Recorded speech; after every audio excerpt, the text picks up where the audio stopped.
Friends जय जगन्नाथ जय माँ तारिणी आज न्यू और फ्रेश वाला ब्लॉग को आपको स्वागत जनाऊँगी मु मिकी। तो आज सकाल सकाल देखो केते वर्षा हो वर्षा पाखे आज गोटे रेसिपी बनवा पूरा गरमा गरमा एते दिन है जमी मु रही वेस्टर्न ओडिशा साइड रे। तो ये गोटे माने फेमस डिश जोटा कि हूँ चाउल बरा। तो आज बनवा आ जोटा मोर भी बहुत फेवरेट मुझे फर्स्ट टाइम ये आसती बहुत खाई बहुत एप्रिशिएट होती आ बहुत माने इम्प्रेस हो जाती सब चाउल बरा खाऊली। तो एबे तो चलते बनवा चाउल बरा आ रेसिपीटा केमती कौन रोचे आपण मानक मु वीडियो रे कंटिन्यू कर देखा स्टे ट्यून सांग माने। चाउल बरा बनवाई मुझे उषुना चाउल को 7 ରୁ 8 घंटा पानी रे भिजेकी रखीदे। एबे देखिए चाउल पूरा बढ़िया से बतुरी हो जाए। आम आपको ग्राइंड करदे। चाउल बरा पाई मुझे नहीं जाइए बिरी बटा ता सहित चाउल को भी बाटी देछि उषुना चाउल को। आठी रहा कंचा लंका भूसंग पत्र अदा ये मु नहीं जाऊँगी चाउल आ बिरी बटा को नेबा। एबे फास्ट नवा गोटे चामच बिरी को तापर से अनुपात आपण माने से चामच ही माप करके नेबे। 4 चामच अरुआ चाउल जमा नुह उषुना चाउलर बटा ही एथिरे यूज हुए चाउल बरारे। आपण माने उषुना चाउल यूज करंतु आ देखंतु केते क्रिस्पी होची किंतु टिके टाइम टेकिंग लागे जेहेतु उषुना चाउलटा बतुरिया पई टिके टाइम लागे।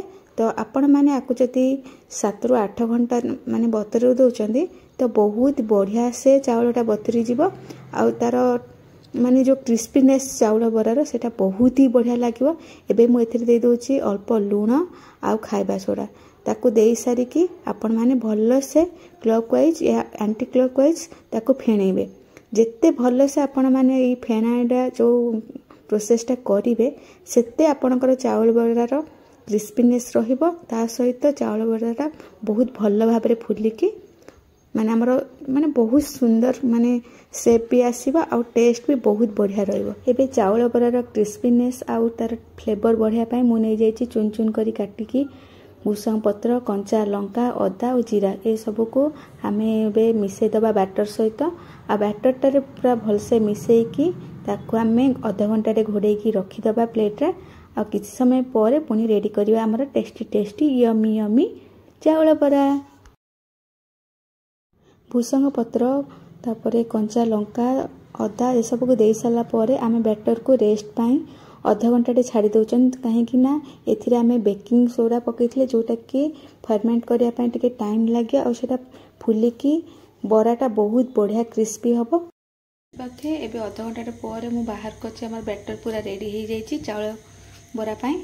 आ ये मु तेल गरम करिया कड़े दे दीची तेल गरम हो सारा पर आमे गोल गोल बनईदबा चाउल बरा। यहाँ कंसिस्टेंसी टिके मोटा हवा दरकार ताद्वारा गोल गोल चाउल बरा हम पूरा ग्रीन ग्रीन देखा जाए व्हाइट और ग्रीन कहीं आम ए दे दी चुन चुन हो काटी भूसंग पत्र को। तेल आमर ए गरम हो सारा एवं आम ए चाउल बरा जो चाउल बरा सेप्र गोल गोल देदेबा।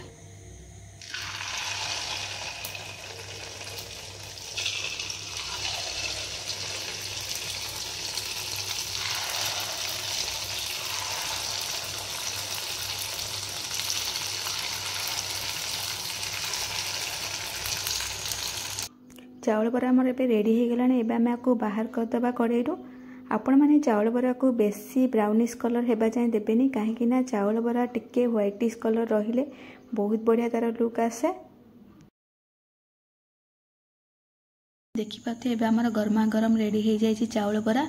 आपको आपण माने मु जेमति कि चटनी बनैछि टमाटो आउ रहिला धनिया पत्र लंकार चटनी ता सहित आपण माने रसुण भी दे पारिबे। एमती चटनी सहित ठंडा ठंडा वर्षा पागे खातु चाउल बरा आउ एंजॉय करंतु।